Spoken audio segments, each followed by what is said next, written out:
Hey writers, you're listening to the Kobo Writing Life podcast, where we bring you insights and inspiration for growing your self-publishing business. We're your hosts. I'm Laura, one of Kobo Writing Life's author engagement managers. And I'm Rachel, Kobo Writing Life's other author engagement manager. On today's episode, we had the joy of chatting with co-authors Lee Savino and Renee Rose. Lee is a seven-figure romance author with multiple USA Today bestsellers. She has extensive expertise in selling direct, going wide, rapid releasing, and branding, as well as less commonly explored but extremely lucrative areas such as translations. She runs the Millionaire Author Mastermind Facebook group and co-teaches the Money Magic membership with Renee Rose. Renee is a 15-time USA Today bestselling romance author who is passionate about helping other authors find and maintain an abundance mindset to catapult their careers and create their best futures.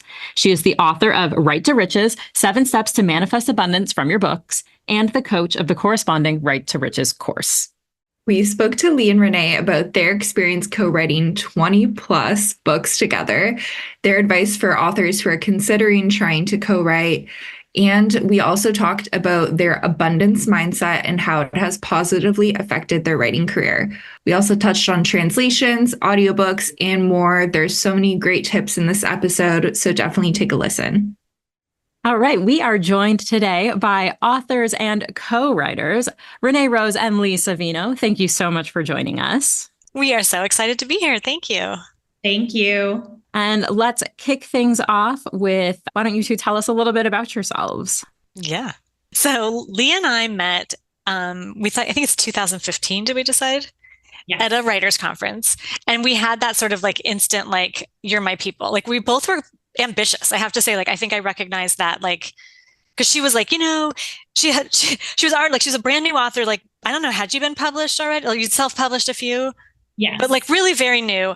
But already had this, she's like already understood the whole strategy of like building a mailing list. Like she wasn't like, I'm helpless author here, like, which a lot of new, and not to make fun of new authors, but like a lot of the people are there are like, show me the way. But she already like had a plan. She was like, the importance of a mailing list, whatever. And I was like, you're my people, because I'm, strategic that way as well. And so, so we totally hit it off. We were like in the hotel room talking till late in the night.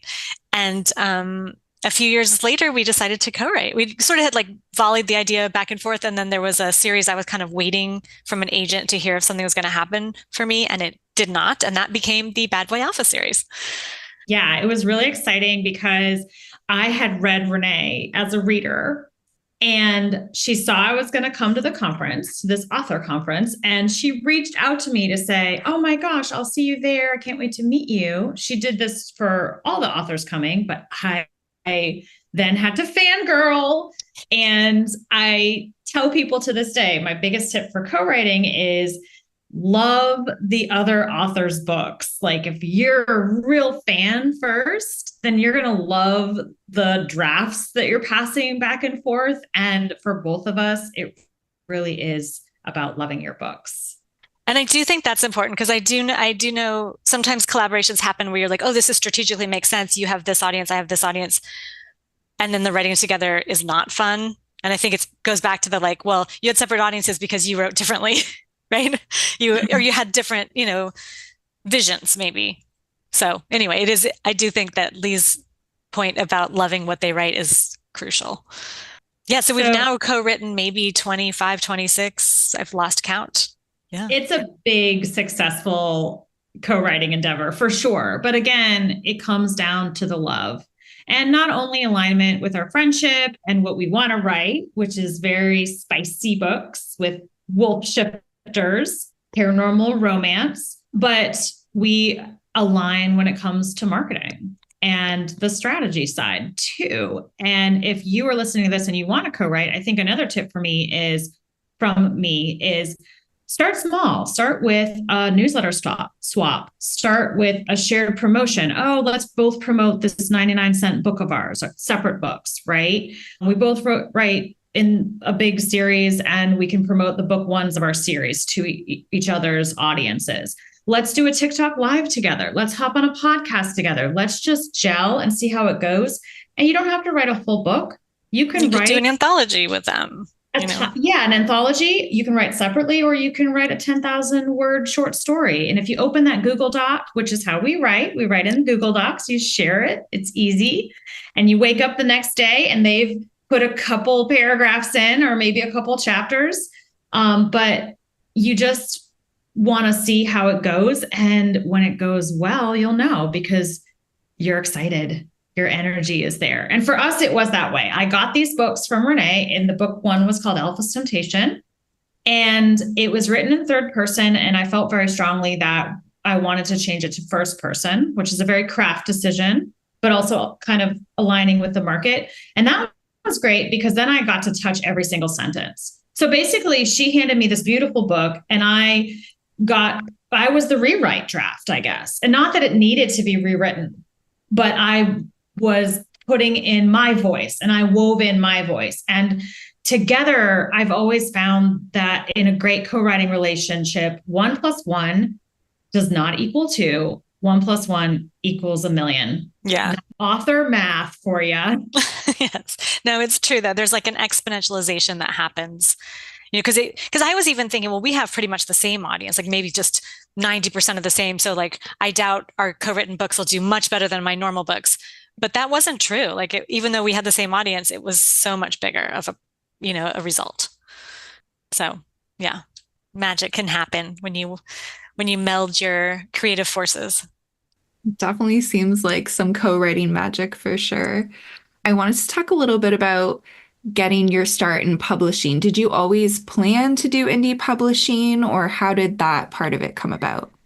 So I started, and which is where I met Lee. She also did a little bit with a niche publisher. So it was like not long after 50 Shades of Grey. I know so many writers got their start because of 50 Shades of Grey, and I am one of them. It was like a girl at dance class was like, "Hey, have you seen this book?" Blah, blah, blah. She tells me the story, and I'm like, wait, like I didn't know about kinky romance before, and I am kinky AF. And so I was like, wait, there's a market for this, And so I found a niche publisher who was doing like kinky romance, and sat down and wrote my first book in 6 days. Like, it was a novella. It was like 25,000 words. And then I just like sent it off, just like, here's my story. And then it just was like the universe aligned perfectly because they had a new editor they just hired. Mine was the first book on his desk. It was literally published 2 weeks later. And this never happens. It's such a crazy story. 2 weeks later, and then it was selling 100 books a week. And, for a brand new, nobody heard of author, but that was also like the early days of Amazon, just like you put it up, it sells. Like, and of course, my next books were not so easy or well received, but to me, it felt like a sign from the universe that like, get out there. Like you wanted to write, here's your entry. Like, here's your entry place. Like, yeah. And I was at that niche publishers conference, and that's where I met Renee in 2015. I had put out some books on my own, but I really, like Renee said, I guess I was thinking strategically and going, what can I learn? I'm new, and maybe I don't know. I know I don't know much. And I also want to do it right, and I want to build it right. So I decided to sign a contract with a publisher and learn more about marketing and access their audience and use them as a stepping stone. And I love the world that we live in today because authors have so much opportunity. Yeah. And I think there's a lot of noise and negativity. And Renee and I have never tapped into that. Well, we do. We can complain, we can be grouchy for sure, but one of us will then remind the other how great we have it and how much opportunity there is. And then we start. And also, just if you focus on what you want, that's what you get. If you focus on what you don't want, you get more of that. So yeah, that was exactly what I was going to say. I'm sorry. No, you said it better. Your brain is like, okay, are we going to look for the problems, or are we going to look for the opportunity? And even when you look at the problem, it's useful to say, what's the step past it? What's the solution, right? Spend a second being grouchy with your best friend about the obstacle, and then look past the obstacle, because there's a way past it, and it's probably that obstacle will be a stepping stone, and you will right your career. Right. Like, listening to the two of you talk and literally finish one another's sentences, it's obvious that there is like a deep co-writing relationship here. And I'm really curious how that energy translates onto the page. How do you make that work? Yeah. So we have I think, pretty unusual way of writing. And it was kind of because the way we started was with where I had this like mostly written. It was maybe I had the first three books. They were not all written, but like all three had been started to pitch to a publishing house. And so like she followed, like I was leading as I finished it and she was following. And then the next book she led and I followed. So we'd have this like back and forth rather than like volleying most people do with like chapters or points of view. And we really have like one person leads the entire book and the other person adds the color, and then we swap. So like she'll have an idea for the next book and then I'll follow along and be like, love it, let me add this, let me add that, and then vice versa. So but we definitely are plotting it all together and vibing it together, like we both have. But you're right, I remember this one time she had this vision of a heroine and she was describing her to me and I already could see what she looked like. It was like we really did meld minds. So yeah, it was having that ability to, I think, capture your co-author's vision is important. So sometimes we don't have the same vision, but like you got to tap into the person who has the vision. You have to tap into them, right? And not to like just go in and make it your own, but it's like get into that space that's already there and work with what's there. And not to assume that there ever are creative differences, but how do you tackle those moments when you both have a very different vision of how a story is going to take place? I love to bring my A game, but not be precious, meaning I am taking my work really seriously. I'm going to do my best. But I love that actually because it allows me as a creator to take risks and know that my co-author is a safety net and she's going to say, okay, you're off the deep end, which is fair. Or she's a bit of a safety net, like, okay, what you're doing isn't working, but I know how it can work. Or we're in disagreement and I'm like, well, let's save that for the next book. Like I have this really strong vision and that's why we take leads on different books because, oh, I really want them to climb a mountain and that's not going to fit in this book, but it can go in the next one. Yeah. And one of the things we did from the very start that I think helps is when we work in Google Docs, we don't turn on edits as suggestions. In other words, like it's not a red line. So it really just becomes like you forget if you wrote that sentence or she did. Like it just becomes, It's one living doc, right? It's not, I'm never going like, oh, she crossed out my word because it's not shown to us that way. It's like, it's ours, Yeah, I I can't. that. I've reread books and gone, that is so good. I bet Renee wrote that sentence. And I read it to Renee and she's like, oh, didn't you? And we have no idea. And that's the best. Yeah. So it really is like a full like melding of the writing. Did it take a while to find the workflow that worked for you with like one person kind of fleshes everything out at the end, or like have you always done it the same way? It did. In a way, it was easier at first because we had those books to start with. But we've done and I think this is harder. I think it's easier if one is like we're both in there and one person's following. But we've done where she's like, I'll focus on this book, you focus on that book. But I think that's harder because then your minds are in two different places versus like being in the same. So I think that does not work as well for us. But eventually we both come into each book. But I think it's better if we're like both our energy is like juicing in the same book at the same time. Yeah, we're plotting a new one. And yesterday we were at the pool and Renee goes, okay, so what if she's a thief? And she rappels down and the vampire is waiting for her. And I'm like, yes. Then we have to figure out the villain. And we're still figuring that out, but that's okay because we'll sleep on it and I'll get a great idea and she'll get a great idea. And then we'll pick one or the other, or we'll meld both great ideas together. And that's where 1 + 1 = 1,000,000 because it's the best of the best of the best of the ideas are landing in the book. Yeah. Yeah.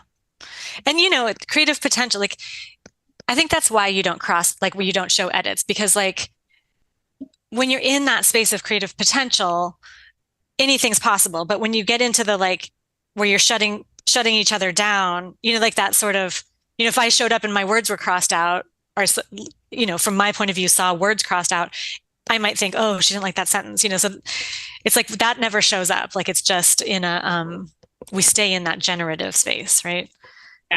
Yeah. Positive, moving forward, even saying, oh, this will go in the next book I mean, how do you think we wrote 20 books together? We have a lot of ideas. And again, do your best, but don't get precious. Yeah, definitely. I love that. And I also love the visual of you just like vibing out by the pool, crafting your next novel. Like Laura, you and I really need to do more brainstorming poolside. Yes. Yes, you do. Yeah, that's a takeaway we have from this podcast. More poolside brainstorming. Definitely. Now, I'm curious kind of how your collaboration has evolved over time. Did you just immediately hit it off and find a workflow that works, or have there been little road bumps around the way? We've taken pauses, like both of us have co-written with others, and life changes. Like Lee has younger children than I do. I had a relationship, disaster, honestly. But so there, the different parts of our lives were like, we didn't write a single book last year. And the cool thing is we didn't write a single book and we still made 7 figures, just our co-written work. So that's about what we'd love to also talk about is our abundance mindset. Like that's pulling it in and staying, instead of focusing on problems like, oh my God, I can't write a book right now. It's how can we still generate income from what we have from our backlist? And yeah, and the way we did that was really cool because we were both at a little mastermind, so 6 authors in a hotel room, and we went around the room, what's working for you? And Ennis Johnson, a really awesome author that we've collaborated with before and will again, she said direct sales, her direct sales shop, and some certain marketing things that go with that actually push your books on Kobo and push your books everywhere. And actually box sets was a big part of that. And I know the Kobo readers love box sets. Kobo readers are huge on that. Yeah. We really wrapped our minds around that. And we're not exclusive to Kindle Unlimited. And I think there's great opportunity, especially with Kobo Plus. I'm hoping Kobo Plus, all the Kindle Unlimited readers just replace that program with Kobo Plus. I tell them, I'm like, I know you love the subscription. I do too. Let's get Kobo Plus and let's go, because it's non-exclusive. Yeah. And we make more in Kobo Plus now than we do on Kobo regular. Yeah. And I'm marketing that way. But again, we followed our energy. We were like, this sounds right. We both had this intuitive hit that we had when we first met, like, yes. And so that is definitely something I want people to take away. Like if you feel that gut level. Yeah, follow your gut. Like if something gets you excited on sort of a physiological level, that's a yes. You get that like electric yes feeling. Then go all in on that. Yeah, and don't talk yourself out of it. Don't be, don't look for someone to validate it. Like you got it. Like Yes. Yeah. Do you have any advice for authors who are looking to co-write together? I know you touched on this a little bit, but I'm sure you have so many tips. Definitely Lee's tip of loving, like pick someone whose books you already love to read. I think that's super important. And then I do think that like, in my opinion, I think you don't turn on the edits, but I guess I shouldn't say that because other co-writers do. Like I talked to someone and she was like, oh, we never touch each other. They just did alternating POVs and they never touched each other's words. And I was like, oh, totally different, but it works for them. So some people write like other chapters, or his POV is one author, or her POV is another. I've co-written a different series, and I would write a scene, and then Golden Angel would come in and flesh it out. He would make it 3 times longer. And I was just trying to like get the words on the page. And we both have little kids, so I think we were both just trying to get words on the page. And then I worked with another author, and I just wrote the erotic scenes. She didn't want to write those, but she had this whole world in her head. And I freed her up and I can do that. I can like drop in and write certain scenes. So our last trilogy, there were certain scenes I was so excited to write, and I would skip ahead. But I had the safety net of Renee writing the emotional scenes and following the thread of the emotion. And she said, I want to write sequentially. Yeah. Yeah. And I need to know where their head is from the moment before, like I need to know.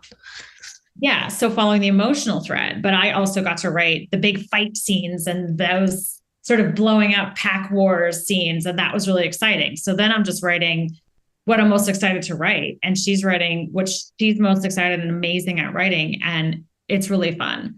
My other than like, do your best, but don't get precious.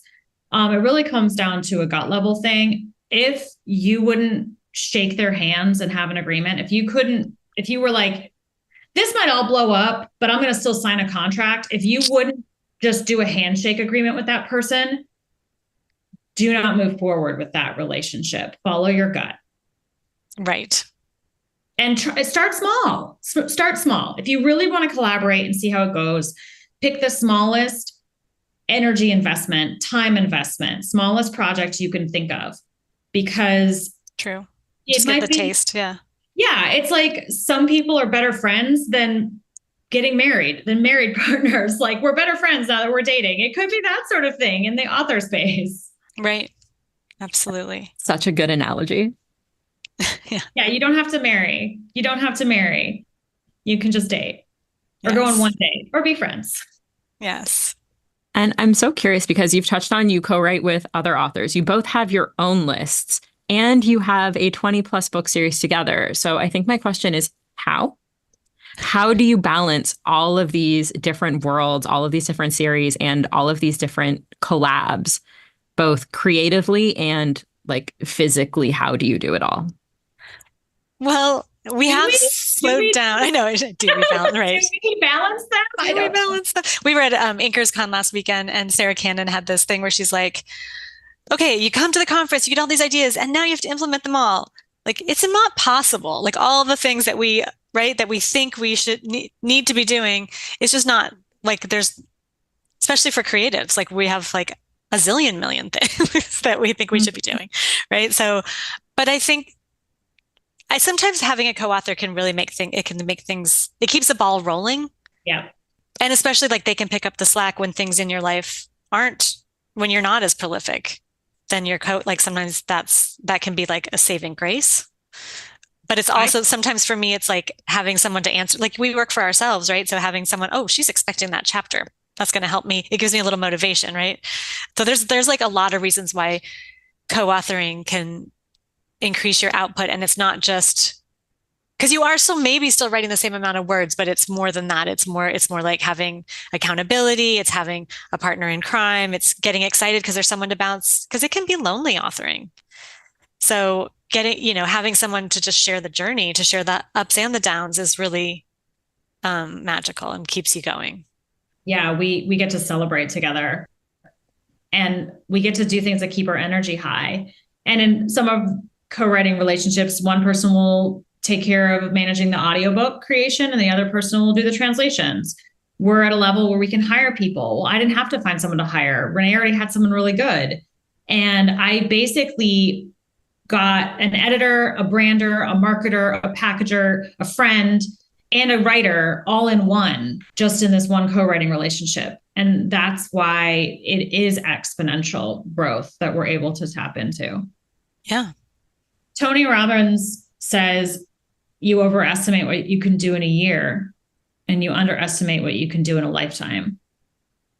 So don't forget, we met in 2015. Renee had written these books. I came in and, co-wrote, and we published book 1 in 2017 and it went well. So we kept doing it. And now we have a lot of books. So don't overestimate and don't underestimate. Look at the long game.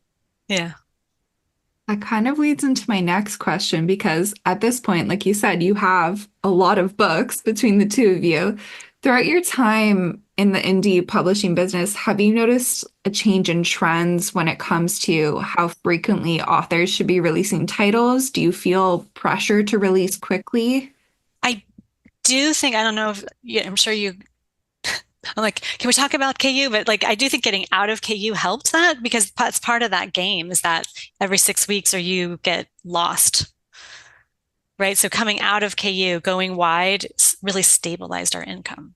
Yeah, it did amazing things. And I think for our health and our energy levels too, we're able to write our new trilogy and take more time with it and then launch it with an eye to making another 7 figures, but in a very sustainable way. And so, yeah, being in Kobo has been amazing. And we also translate everything. And Kobo is a huge part of that income as well. We access so many readers through and Kobo. It seems to be growing. The European audience seems to be growing quite a bit. Yeah. You're our top French seller.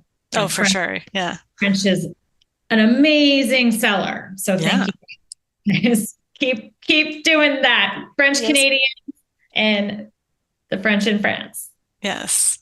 Well, let's talk a little bit about translations then, because you've mentioned it. What is that process like for you? And do you have any advice for authors who are looking to branch out into other languages?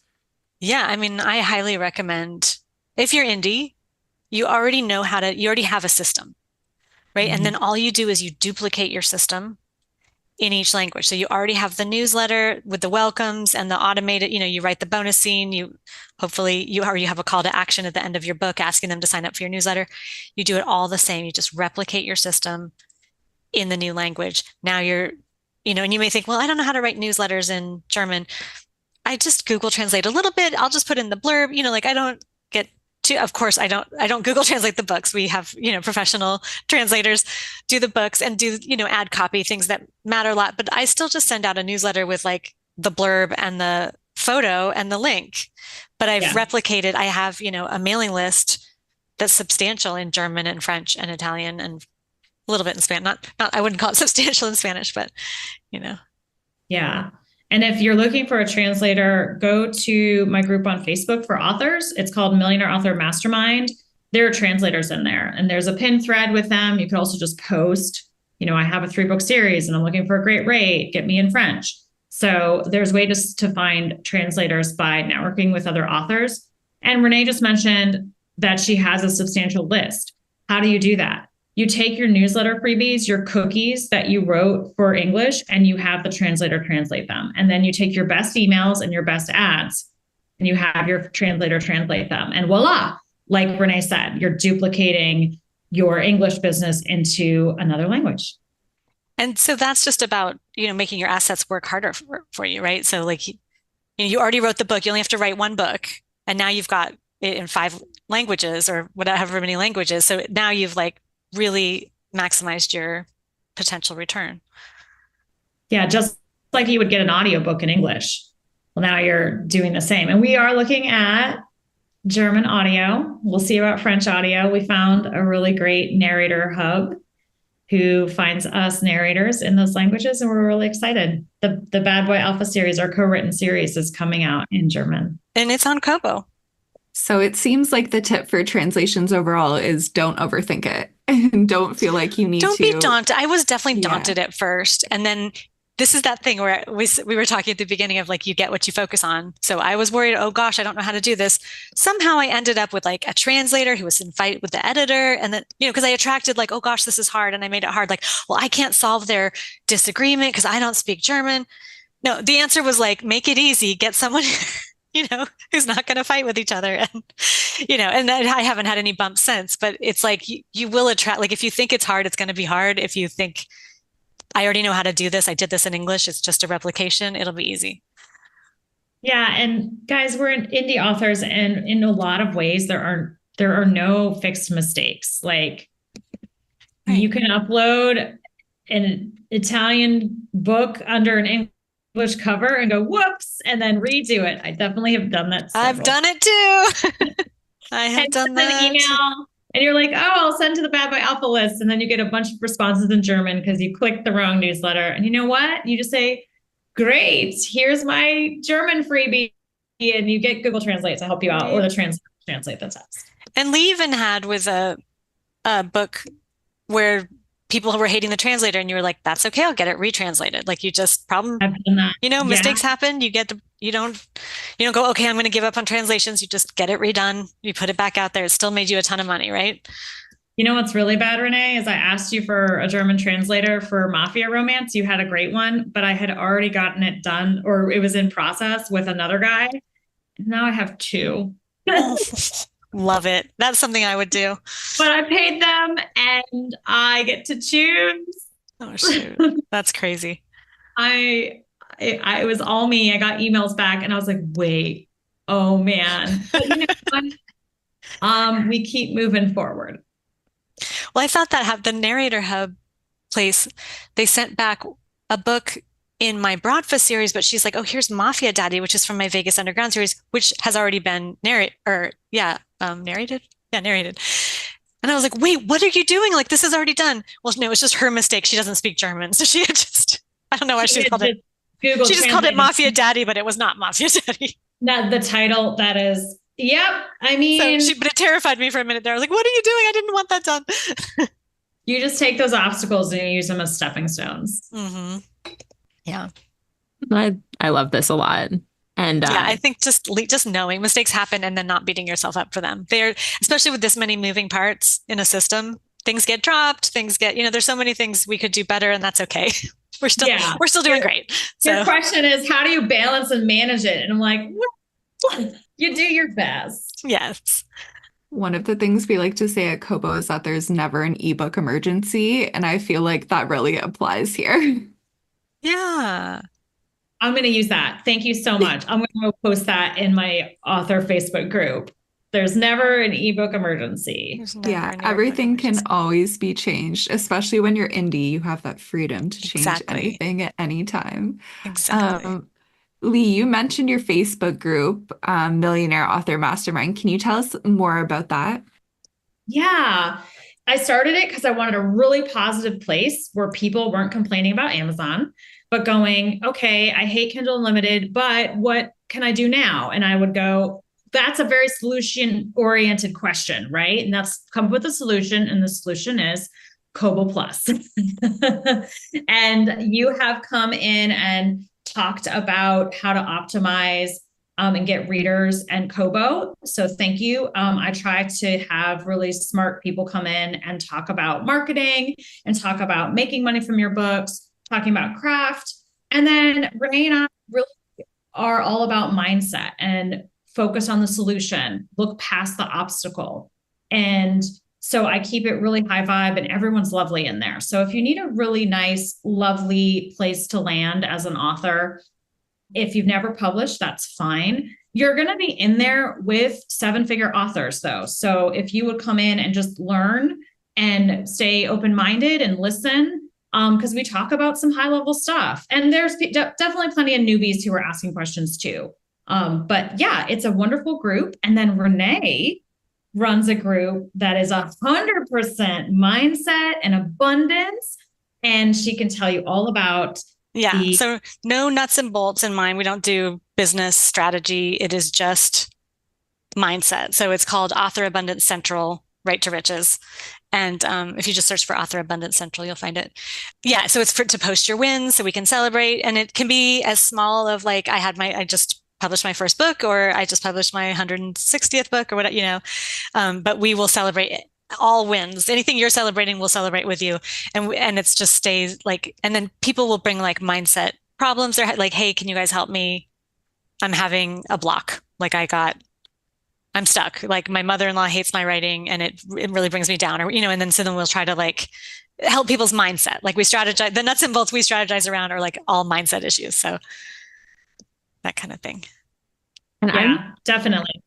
I'm so curious about this abundance mindset that you're talking about. Can you kind of like take it back to the very beginning and just like what it is and how it's impacted your writing business? Yeah. So I think maybe also why Lee and I felt a kinship immediately is that we both believed in law of attraction. So we're just really clear that like what you focus on, becomes your reality.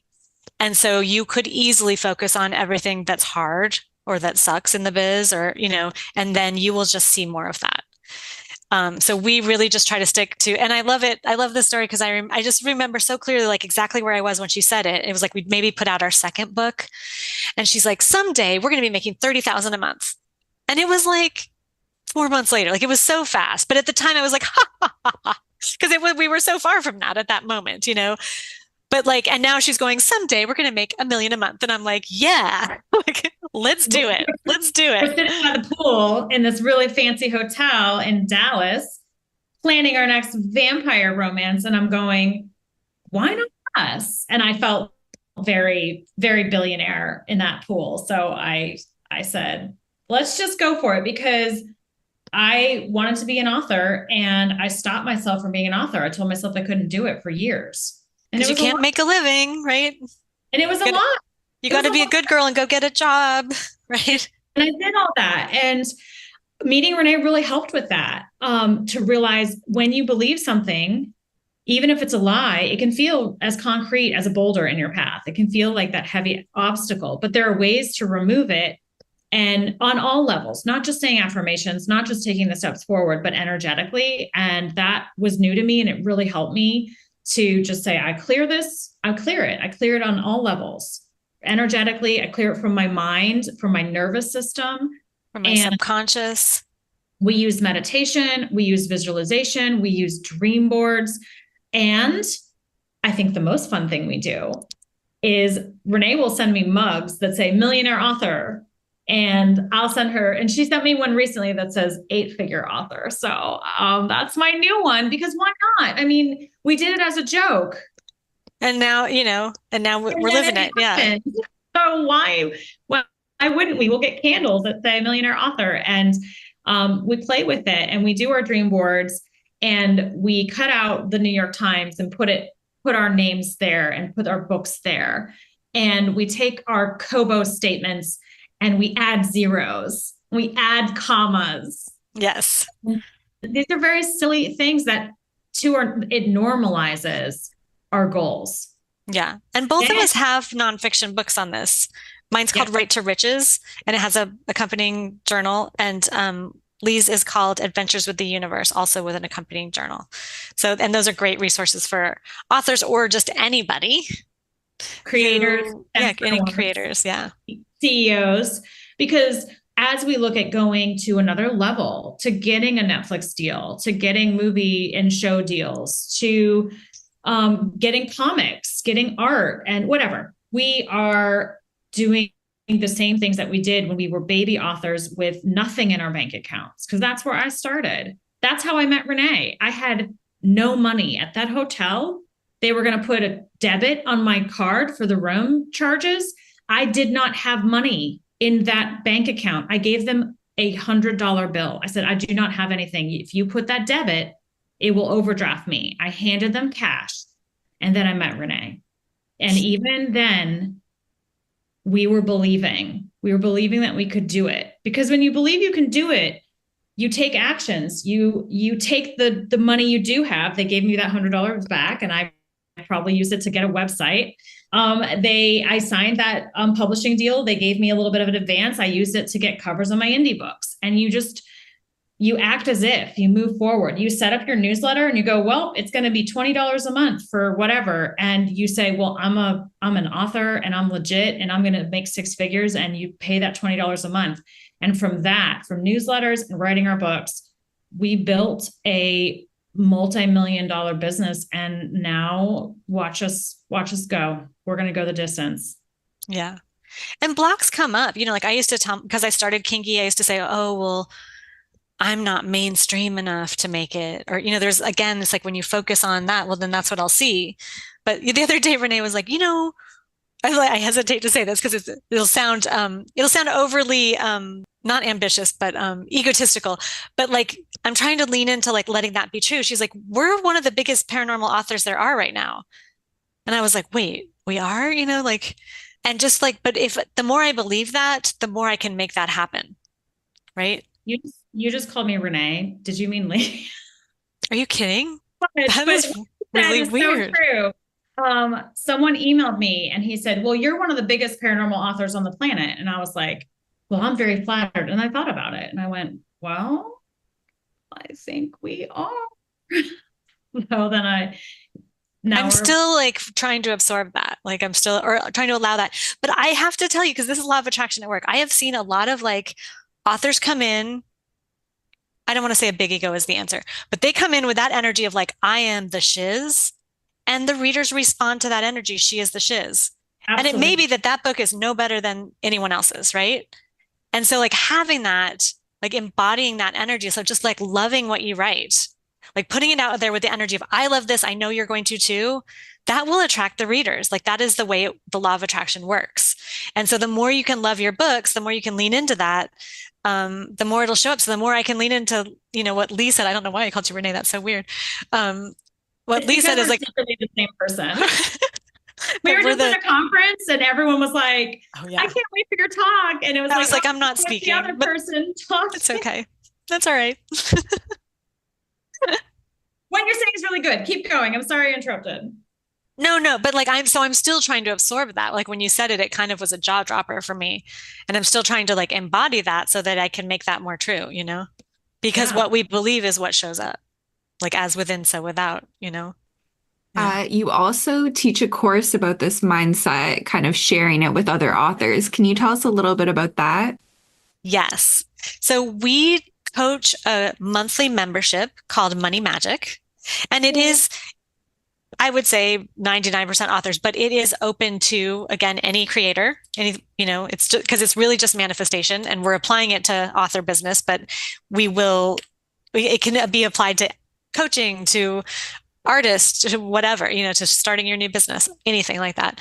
And we're really just helping people clear their money blocks, clear their success blocks, clear their worthiness blocks, and then invite in the energy of what they do want so that they can really like marinate in that, resonate in that, and have it show up. Yeah, it's like they're little things. If I see, oh, I can apply to promote my books on Kobo in your promotion tab. And then maybe I do, and then you can't fit me in. You say, oh, this time you're rejected, right? And I take it personally. Then you stop yourself in your tracks. So I stop myself in my tracks. Instead, oh, I'm not good enough for Kobo promotions. That might be your story. But really, you know, it's right. Y'all are just trying to fill slots. Right. And my goal is to get rejected by you 50 times a year. Like, and of course that won't happen because you'll accept one of my books, you know, and then I'll get the promotion. And those are great. And then I build my readership, and then I make enough money that I can invest in audiobooks and then a translation. And then, oh, now I've made enough, I can do the whole series. Oh, now I'm going to write a new series. And it really makes a difference when you go, I'm going to do this. I deserve a Kobo promotion. And I love this book. I know Kobo's readers will too. And I'm going to keep applying. So just make a calendar appointment, you know, with yourself to go apply again, you know, every time. I bring this up as an example because I have thought that negatively about myself and my books. Oh, I'm not good enough. No, that wasn't the book. Try the paranormal book. Try the Dark Mafia. Try the box set. Try the box set. That's the answer. Right. And then maybe the promotion that I do get actually goes way better than the one I would have gotten. Right. And same thing for BookBubs. You know, like people will just go, oh, BookBub won't take me. Okay, so first of all, we'll give you, this is a freebie here. You don't have to join our Money Magic membership for this. You want to submit from that energy of love. So Lee taught me this. Is so great. It was like by accident, but now we do it every time. Like she was rereading one of our books, trying to pull a passage for something. And it was just like, oh my God, this book is so good. And she just kept reading. And then from that space of, oh my God, this book is so good, she went and applied for a BookBub and we got it like that. And so now anytime that happens, I'll be like, oh, that cover's so hot. She'll go, I'm going to go apply for a BookBub. And we always get like, so we're coming at it from like, this is so good. We love it. And then again, that matches, like BookBub matches that energy. Yeah. And I know USA Today list has changed, but it used to be, you could be in a box set and you could be in a box set and you could hit USA Today.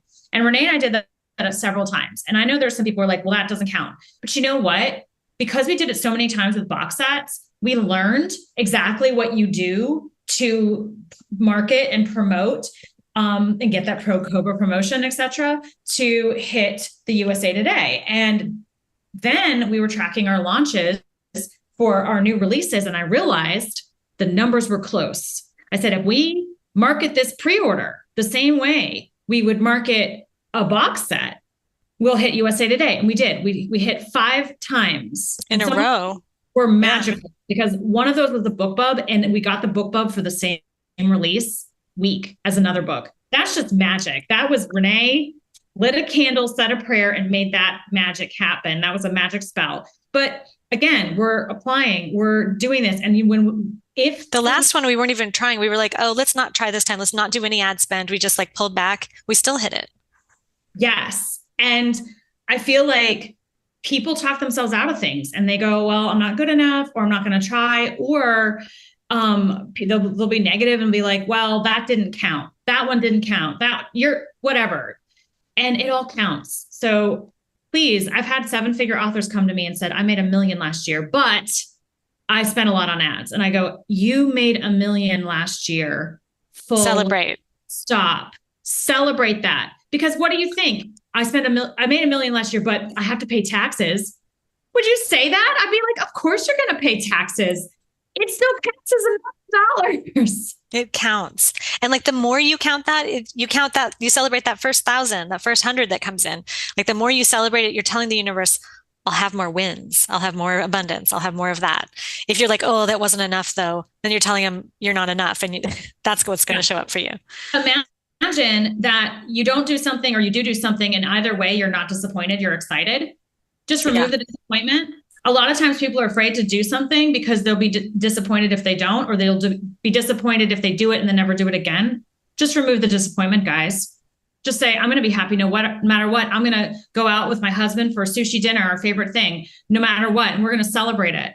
Renee and I would call each other and say, I had a 6-figure day. What was a 6-figure day? Whenever we made $300 in a day. Did we make 6 figures a year at that point? No, but we celebrated every day that we were closer. And guess what? Now we celebrate the $1 million days.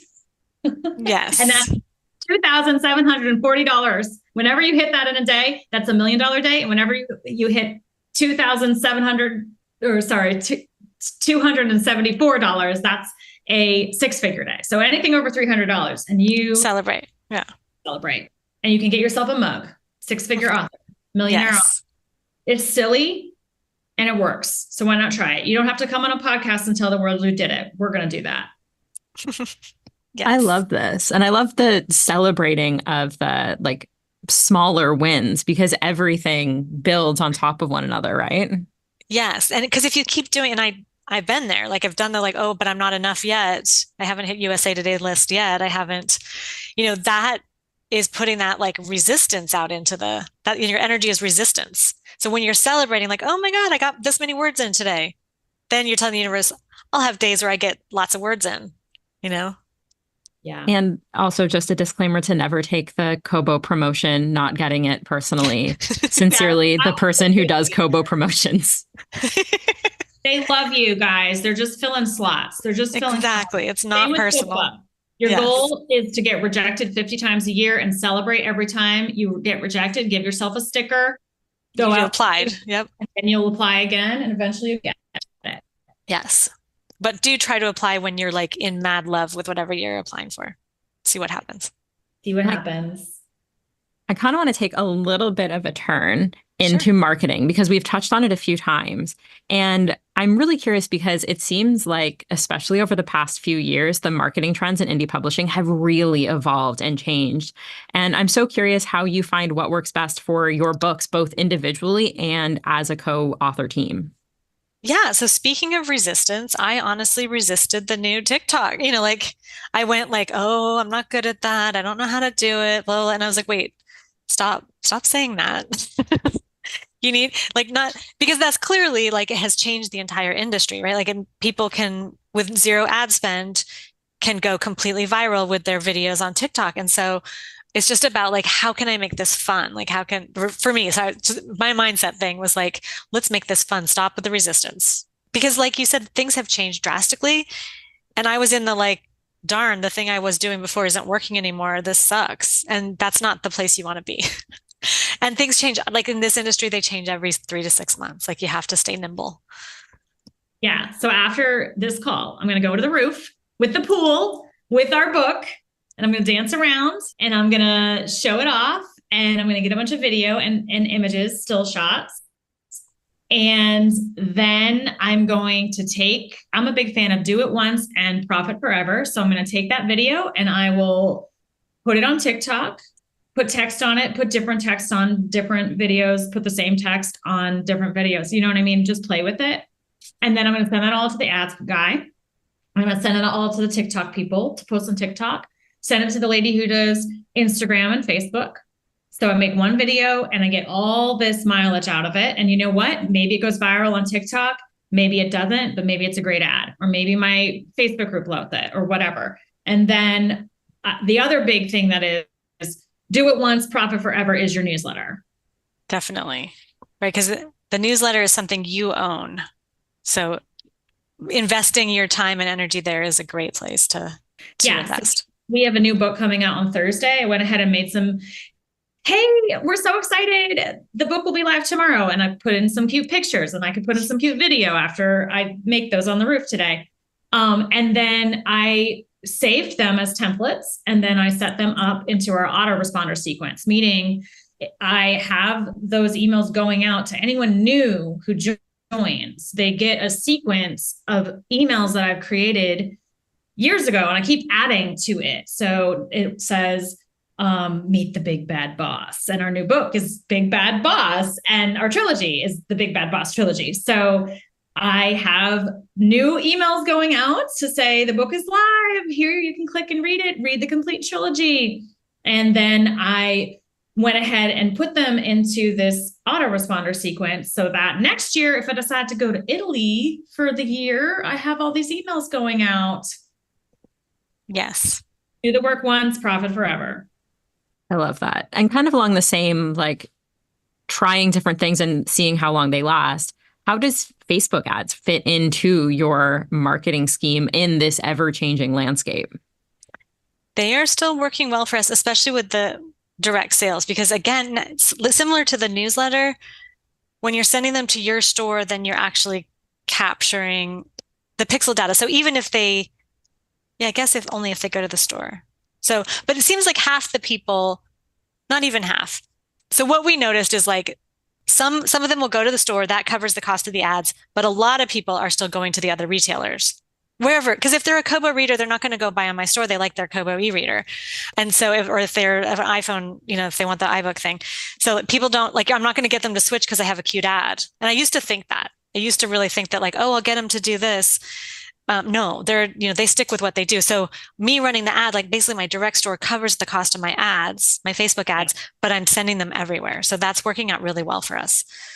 It's working out amazing. That's how we did 7 figures last year. We only advertised the store, but we profited, from the readers on Kobo. Yeah. And that's so interesting because if you're directing folks to your store, then you're getting all of the information regardless of where that purchase happens.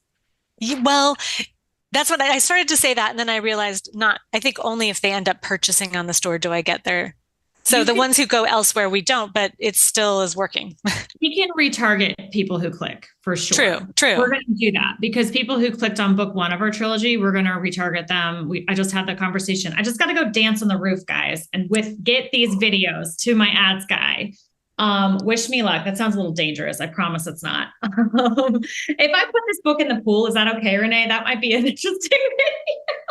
I'm like, I was looking to see how many I have because we're going to Book Bonanza and I only have like 4. So okay, that'll be a wacky idea. I'll do it later. Keep that nice. Yeah. Keep that nice. Cause I think I may be having more shipped there. I need to figure that out. I'm going to hold it up in front of the pool and people will be like, what's happening? Is she going to drop it? That'll get the clicks. Okay, good. All right. And I am conscious of time and I know that Lee needs to go not dump a book in a pool. Yes. So before I let you both go, 2 final questions. 1, what are you working on next? And where can listeners find you online? So we just Thursday is the completion of our trilogy, Big Bad Boss. And then we decided they'll get their HEA in the book that comes out. It's marked. That comes out on Thursday. But we are writing a bonus book, which is like the shenanigans around their engagement party. And there's a king of Manhattan vampire who will be a hero in a coming book that we were plotting by the pool. Yes. Thaddeus, the vampire king. So, yes. So that's what's fun. And then, so we have, let's see, the best place to find us, I would say, are our author groups. If you're an author, please join Millionaire Author Mastermind and Author Abundance Central. If you're a reader, you could find our midnightromanceshop.com. Well, or is it publishing? Find us on Kobo. Find us on Kobo. Yes. Look up Big Bad Boss and join Kobo Plus and read all of our books, especially if you read in Friend. Yes. Well, we will include links to all of those, including the Kobo Plus sign up in our show notes. And thank you both so much for sitting down and chatting with us today. This has been so fantastic. Thank you so much for having us. Yay. Thank you. Thank you for listening to the Kobo Writing Life podcast. If you are interested in picking up Lee and Renee's books or learning more about their abundance mindset, we will include links to everything in our show notes. If you are enjoying this podcast, please be sure to rate, review, and subscribe. And if you're looking for more tips on growing your self-publishing business, you can find us at kobowritinglife.com. Be sure to follow us on socials. We are at Kobo Writing Life on Facebook and Twitter, and at kobo.writing.life on Instagram. This episode was hosted by Laura Granger and Rachel Wharton, with production by Terrence Abrahams. Editing is provided by Kelly Robotham. Our theme music is composed by Tearjerker, and thanks to Lee and Renee for being our guests. If you're ready to start your publishing journey, sign up today at kobo.com/writinglife. Until next time, happy writing.